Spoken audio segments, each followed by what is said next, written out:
আলাইকুম। আমি শহীদ সাজ্জাদ হোসেন সজলের আম্মু। আমার ছেলেকে যে আশুলিয়া থানার সামনে এই যে দেখতেছেন আগুন দিয়ে জ্বালিয়ে দিয়েছিল, আমি সেই সাজ্জাদ হোসেন সজলের আম্মু।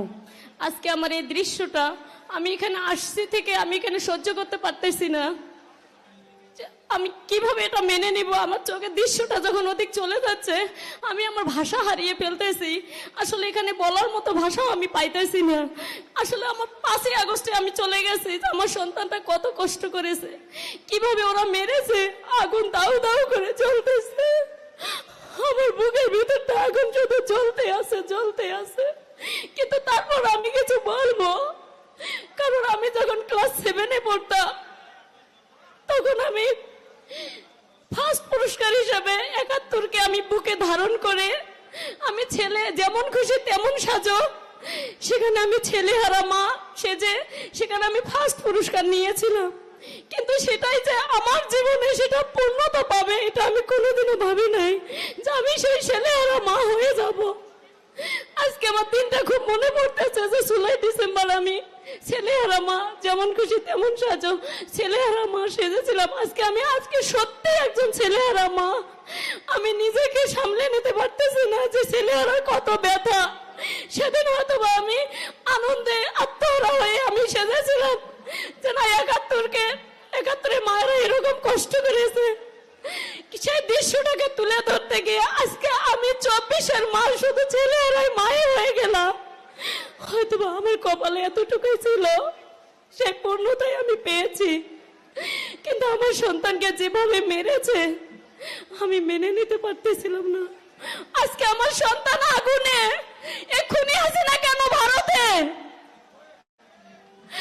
এক্ষুনি আছে না দোষদের সহ তাদের এই বাংলাদেশে নিয়ে এসে এই আশুলিয়ার মাটিতে তাকে প্রকাশ্যে দিবালোকে তাকে রাস্তাঘাটে আমার ছেলেদের যে গরম করে মারা হয়েছে, ঠিক সেরকম করে তাদের ফাঁসিতে ঝুলিয়ে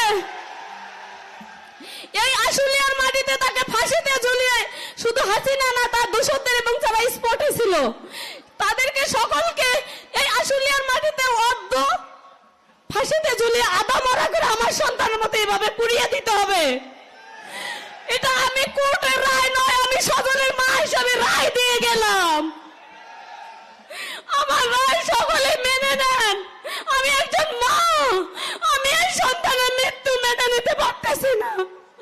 আমার বুকে হাহাকার করতেছে, আমি কথা বলার ভাষা হারিয়ে ফেলেছি এই দৃশ্য দেখে। আমি এত দৃশ্য আমি দেখতে চাই না।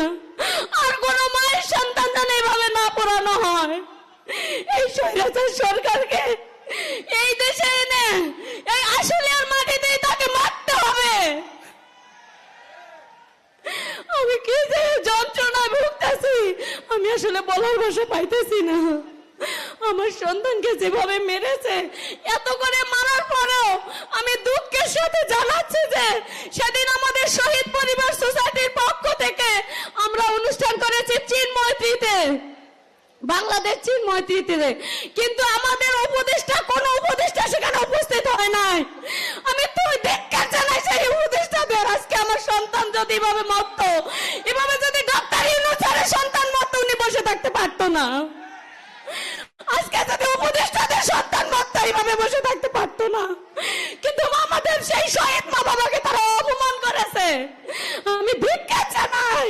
আমি অনেক কষ্টের সাথে বলতেছি যে তাদের সন্তান যদি এইভাবে মরতো তারা বসে থাকতে পারতো না, তারা কোনোদিন এইভাবে বসে থাকতে পারতো না। আমাদের প্রোগ্রামে তারা আসতো। আমরা তো এতই নিকৃষ্ট হয়ে গেছে, আমরা আমাদের সন্তান মূল্য এভাবে।